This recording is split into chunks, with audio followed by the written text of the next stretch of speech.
Hello, goblins and ghouls, and welcome to my Haunted Life podcast. I'm your host, Angela Hartshorn, and today we are talking about one fiery ghost story. Also, trigger warning for this one. We have seamstresses, drugs, and vibrators, and someone literally going down in flames.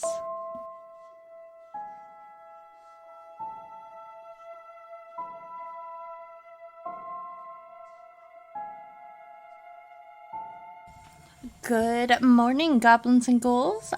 How is everyone doing today? I hope your day is treating you well because you deserve it. It is a lovely 9 degrees here and snowing like all get out. Basically, everything is shut down, so it's a perfect day for a podcast day.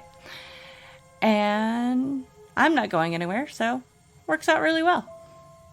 Podcat Lily is very happy I am home and has taken over my regular desk chair, all curled up in a blanket.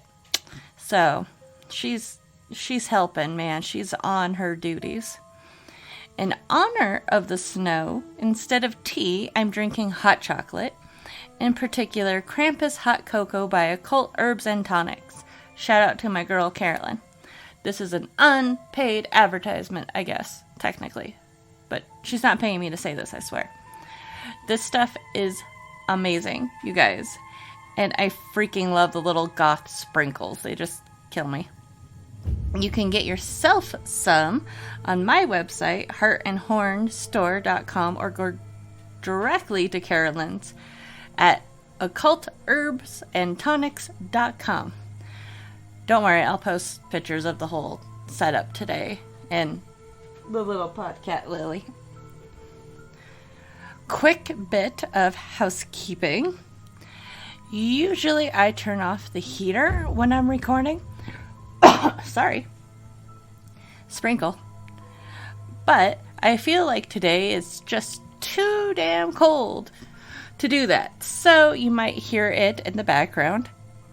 Like now. Same with the snow plows and trucks going up and down.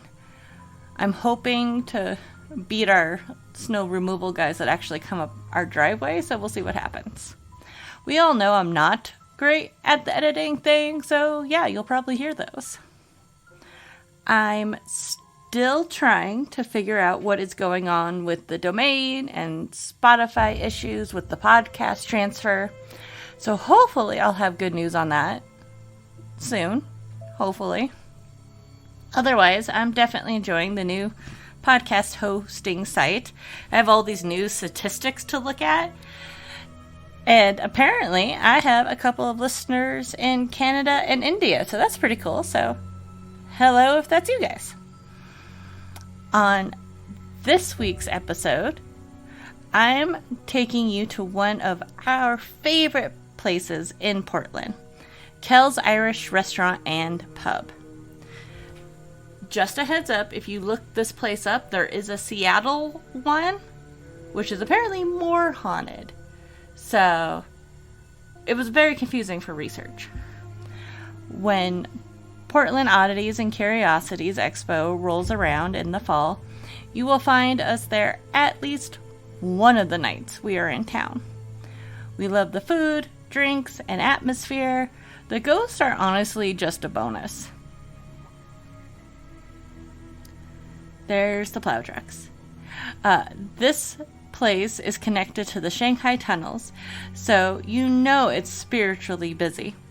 But the best known ghost has nothing to do with the tunnels, and might actually have nothing to do with Kell's at all. It's a little bit of a mystery. So, let's get into it, shall we? Grab yourself a cup of tea or hot chocolate, in my case. Make sure the doors are locked and the sage is close by. I have a story to tell you.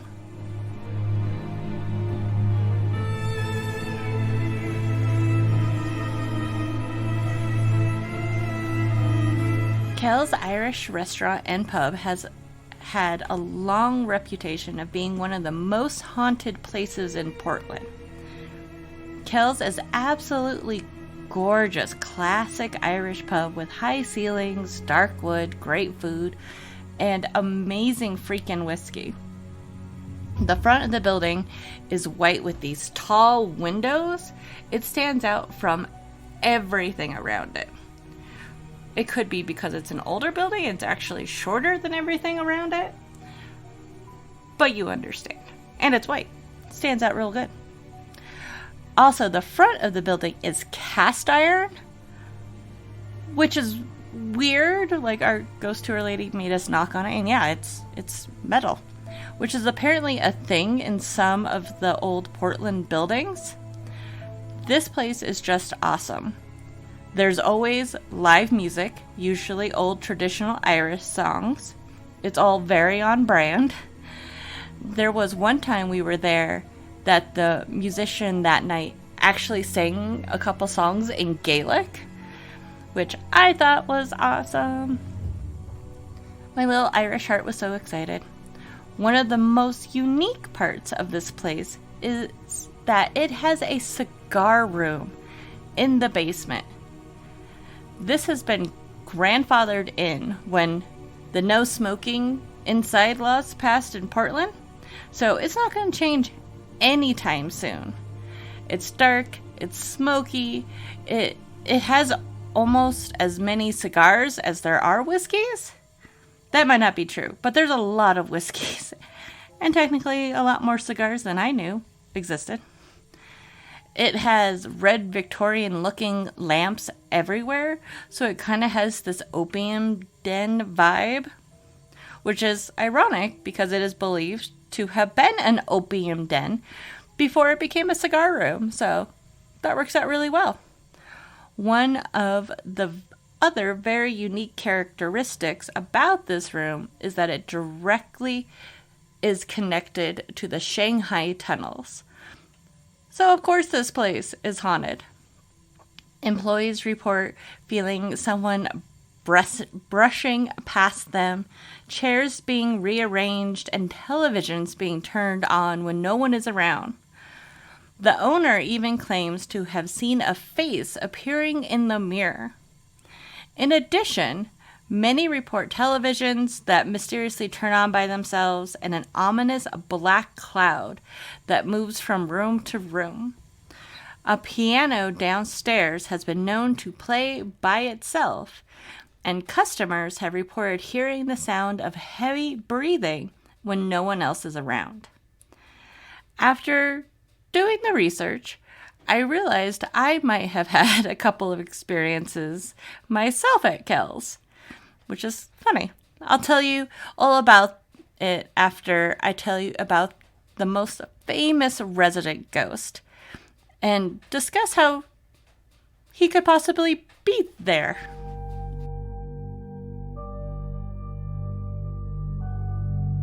So, like I said, one of our favorite places in Portland is Kell's Irish Pub. When I let the husband pick where we are eating, it's always an Irish pub. So I wanted to take him out to dinner to thank him for helping me with the expo that day. And I had looked up Irish bars and discovered Kell's. When I saw they had a cigar room, I was sold. We made sure to plan to go after the show.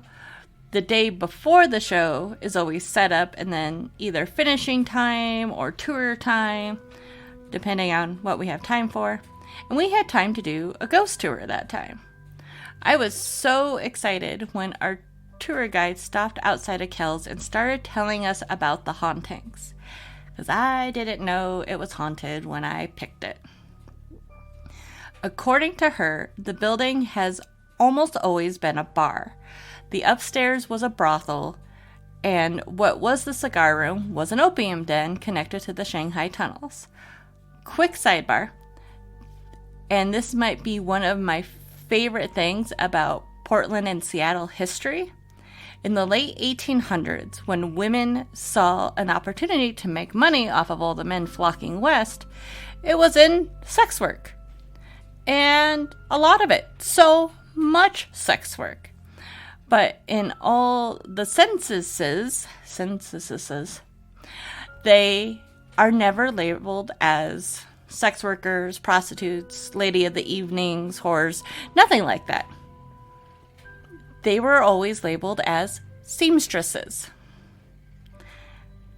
Seamstresses. I freaking love it, especially since I did that for a very long time, so it's like my new favorite fact.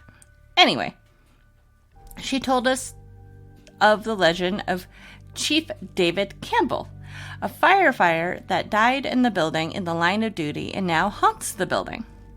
She then stopped the story and said that if you actually research the chief, he died in an explosion on the other side of town. She then questioned the group that if he died on the other side of town, why would he be haunting here? Of course, the answer is he must have been connected to the place, and since he had been frequently seen in the cigar room, he must have been a big fan of opium. This is not unreasonable, considering the era.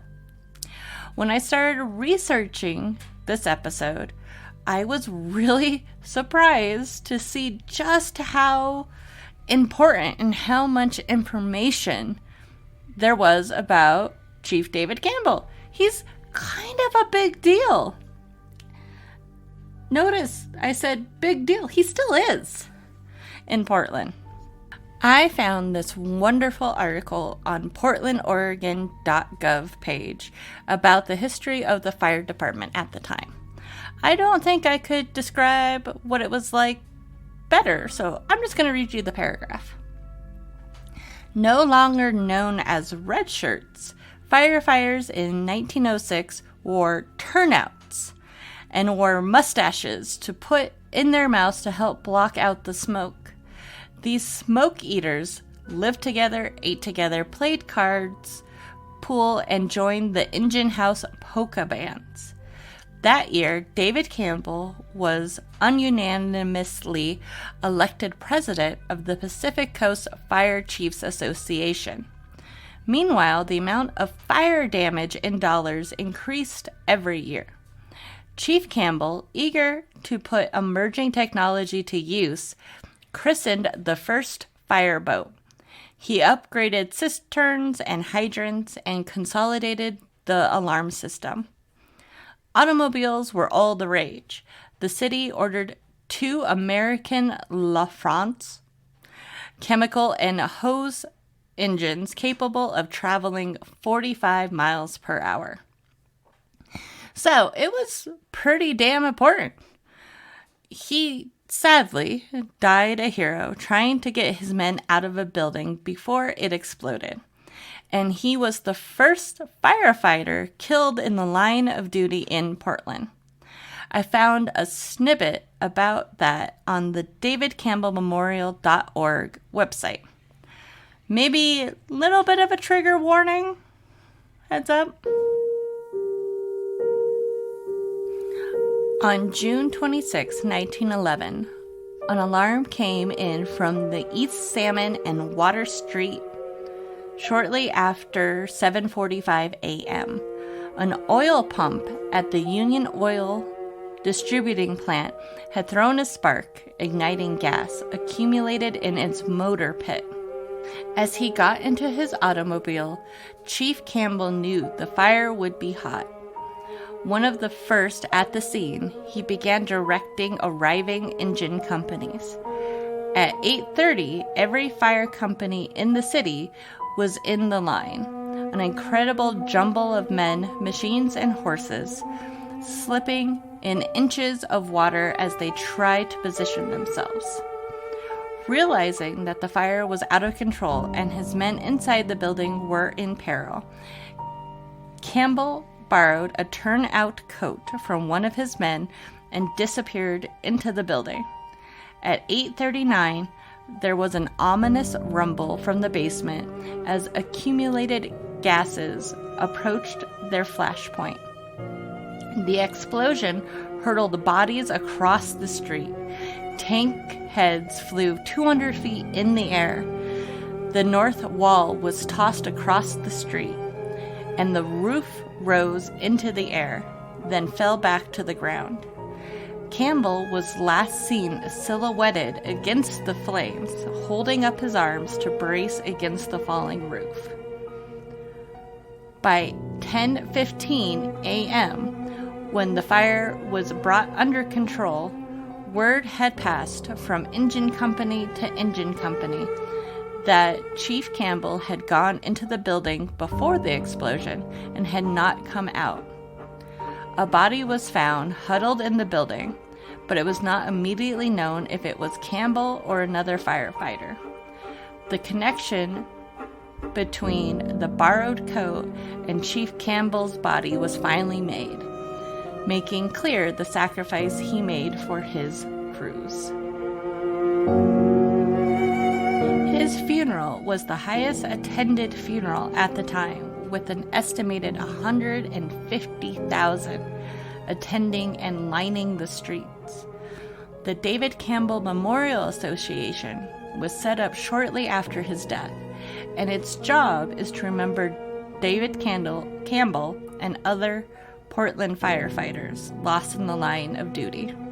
It's presided over by different fire chiefs, and there's a huge memorial set up in town, which I'm definitely going to the next time I'm out there.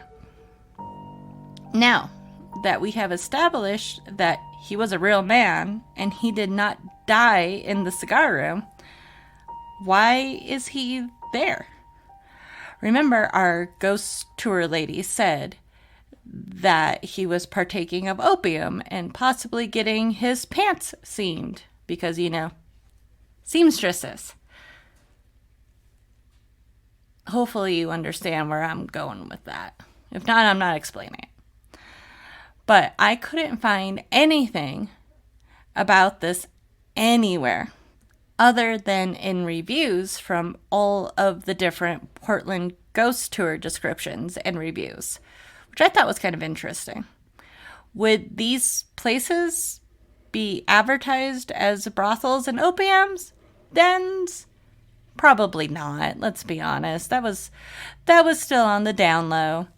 But I couldn't find anything stating the legend of it outside of the ghost tour sites. I thought that was very interesting. The Gilson building, where Kell's is housed, was built in 1889 and named after Dr. Rodney L. Gilson, Gleason. I looked this up and now I don't remember. Who was a prominent physician in the Army and the frontier and specialized in obstetrics and diseases of women. So basically an early gynecologist. He founded his offices upstairs on the second floor of the building. My mind goes, of course, to the clinical illness of hysteria, which was treated by orgasms. The invention of the vibrator for this purpose happened in the early 1800s, so it's definitely possible, and I'm really hoping that's the case. But nothing specific. Just female issues is basically how it's always put. That being said, he died in June of 1890, so his practice wasn't around for long. Originally, the main floor hosted a creamery, like ice cream place. It also served as a location for Chown Electric Supply Company in the 1960s. The building is a City of Portland historical landmark within the Portland Skidmore/Old Town Historic District, which was declared a National Historic Landmark in 1977 for its historic importance as a major 19th century West Coast port and for its collection of cast iron commercial architecture. Now, information on the building is kind of hard to find. Other than this, it is apparently up for sale And most of the articles you can find are about that right now. And like this little history I've pieced together from the listing ones, because that's like all there is. At this time, too, opium was actually kind of going out of style. The heyday for it in Oregon was between 1890 and 1893. Of course, it was around longer before that and then after that, but that was like the highest amount coming through. I found this a wonderful article on the Offbeat Oregon by Finn J.D. John about opium in Portland, stating, opium poured into the city with such an astonishing rate that even the newspaper reporters started wondering what was going on. The strangest thing is what becomes of all the opium that was brought into this country, remarked the Morning Oregonian in 1893. The number of Chinese here is growing smaller, and only a small portion of them use the drug, and a little of it goes a long way. The question is, what becomes of it? It turned out that at the time, Portland was basically supplying the West Coast with smoking opium, with the help of the smuggling ring that probably included James Lowton, the top U.S. customs official in the port of Portland, who happened to also be a member of the Arlington Club, a personal friend of the Oregonian's publisher and the head of the Oregon Republican Party. Quick sidebar, the Oregonian's publisher, remember from last week's episode, was Henry Piddock. Now, all I can picture is Henry and Georgiana with opium pipes in the rose garden. And I'm done, and I love them even more. Anyway, the article continues that all unraveled in late 1893 in a spectacular trial in which 15 people, including some highly respected members of the Portland establishment, were indicted on smuggling charges. The case dragged on for several years through a series of appeals before being dropped, as it became increasingly clear that the government's star witness, smuggling kingpin Nat Blum, was an easy and imaginative liar and was completely untrustworthy. The article ends with, smuggling continued in the Portland area, but by the end of the century, opium smoking was fading out anyway.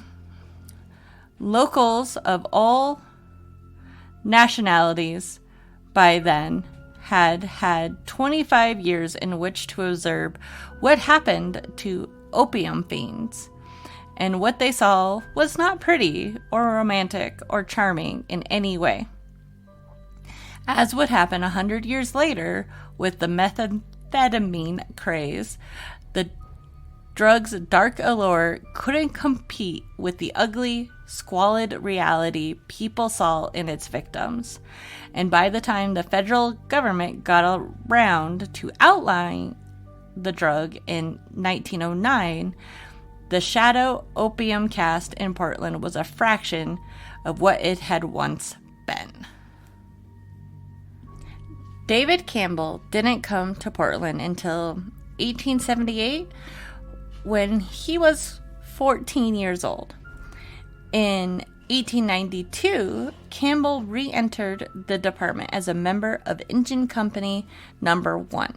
I'm not sure where he was in that time. And was appointed as foreman. In 1895, Campbell was What was that noise? I don't know. In 1895, Campbell was appointed fire chief by Mayor Frank, and after serving 15 months, he was replaced by order of Mayor Penyor.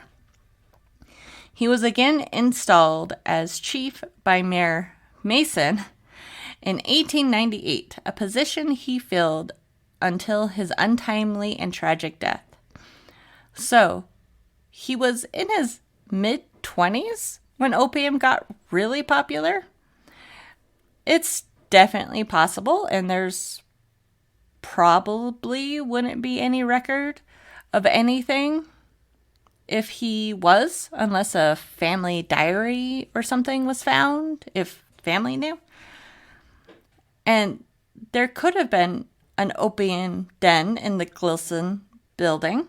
It was very close to Chinatown, if not actually part of it. I'm not 100% sure where the boundaries actually are.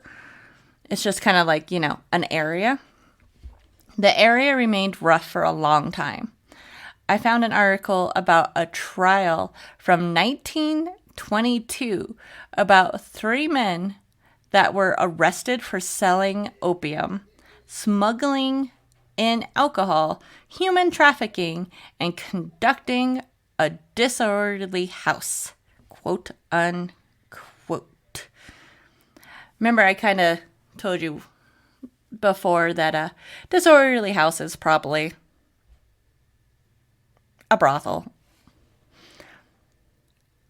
And I also thought it was interesting that they used the term human trafficking in 1922.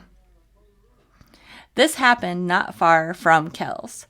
Let's not forget that there is still evidence in the cigar room that is now connected to the Shanghai Tunnels. If you go down into the cigar room and look, it's like the wine cellar that goes off. It looks like a tunnel and more tunnel than rest of the Shanghai Tunnels. And it is rough and still like bare dirt and beams. And they say that is the connection to the tunnels. I doubt the Shanghaiers were stopping off for a bit of ice cream after a hard day of kidnapping people. If anyone has any documentation, please let me know. I would absolutely love to see it. I would still continue to refer to the cigar room as an opium den, though. Everybody is very convinced of that in Portland. And I just love that. So, is David Campbell actually haunting Kell's? I feel like it's very easy to dismiss that he haunts the cigar room at Kell's since he didn't die there. But here's the thing. He was very, very well known at his time, and people would recognize his face. There are a surprising amount of pictures of this guy for the time. And it would be easy to identify him. People aren't saying they are seeing just an old firefighter down there. They specifically say it's him every time. And he is a very distinguished looking gentleman with one hell of a jawline. So I definitely think it's a possibility. But in all honesty, I could not tell you why he is there. But it's pretty well documented. Sometimes the apparition of a firefighter is seen with a cigar. So maybe he's just there doing what the rest of us are doing. Just enjoying ourselves. He hasn't forgotten about his fellow firefighters. He is said to appear in full firefighter gear, I assume from the turn of the century, and is most often seen by those who have some sort of connection to firefighters.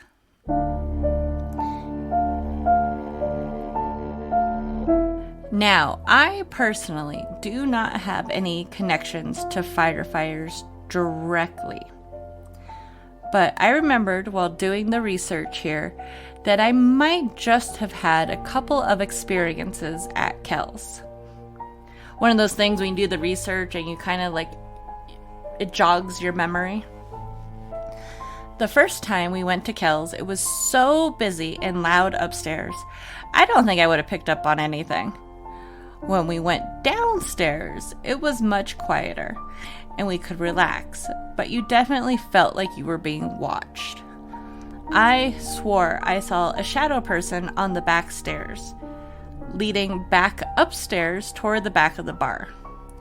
I kinda played it off as a trick of the light. The second time we went, however, I saw something again. It was much quieter, and I think later in the evening, far less people. My husband had gone to the bathroom, and I was waiting for him outside the bathrooms. I was still inside the building. I was looking toward the bathrooms and again saw something. This time, it looked like the back of a leg, like the back of a calf, stepping away as it disappeared around the corner. Just classic black shadow. I couldn't see the corner of the wall through it. It was weird. I immediately checked and no one was there. I did find out that the hallway where we were leads to the back stairs where I saw something the year before. So that's weird.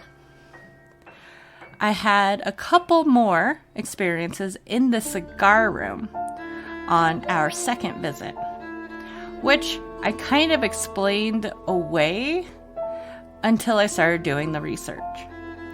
Now, the cigar room is not the biggest space. It's rather tight and very intimate. When we were enjoying our cigar and whiskey, I felt something basically push past the little pew I was sitting in.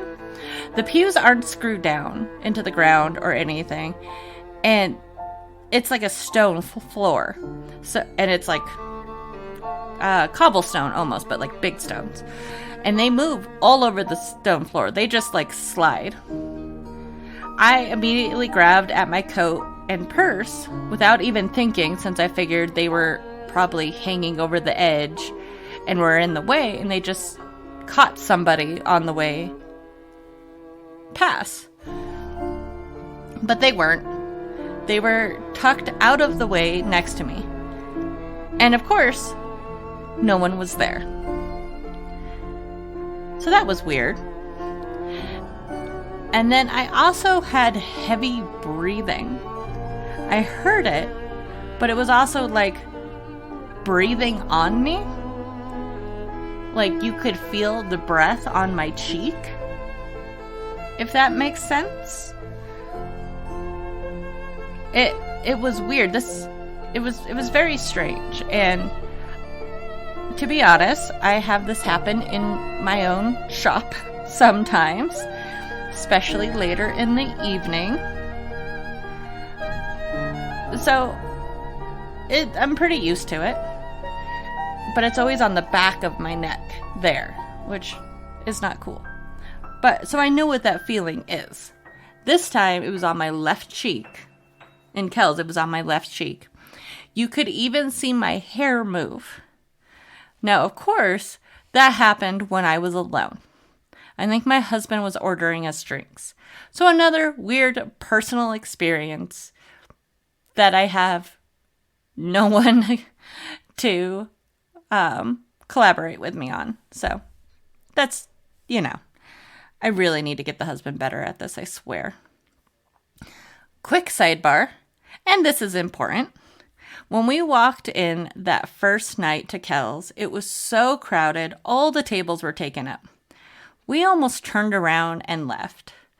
A very lovely elderly gentleman beckoned us to sit with him, and we ended up talking to him all freaking night. His name is Doug.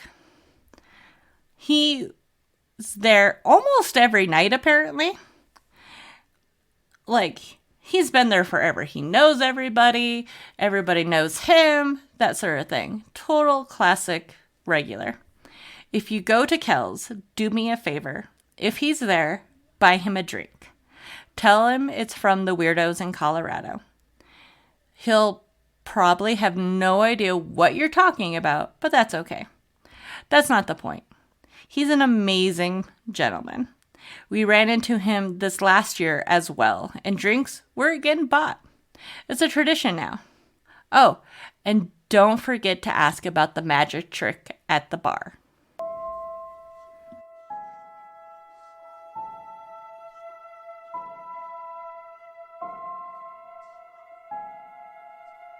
Thank you to everyone out there listening today. My Haunted Life podcast is written, researched, produced, edited, and hosted by me, Angela Hertshorn. If you're interested in more pictures and info and sources on this week's episode, check out the website. Hopefully I'll have it all updated. We'll see what happens. I've been putting at least the sources in the show notes, and pictures and info have been going on Patreon, so definitely make sure to check those out. Most of the information posted is, it's just open to the public. But if you want to support the show, you can do so for as little as $2 a month. So I hope you like it. It would be cool. You can find all the information. I lost my spot. If you want to tell me a ghost story or have information about today's episode, like documentation that there was actually an opium den like I asked about, you can email me at myhauntedlifepodcast@gmail.com, or you can write me on Facebook, Instagram, TikTok, all at My Haunted Life Podcast. While you're there, please like and follow and comment. It honestly makes my day. And make sure to tell your friends and family about it. Word goes a long way. Music is by Ghost Stories Incorporated. And that's it for this show. I'll see you all next week on My Haunted Life Podcast. And until then, stay spooky.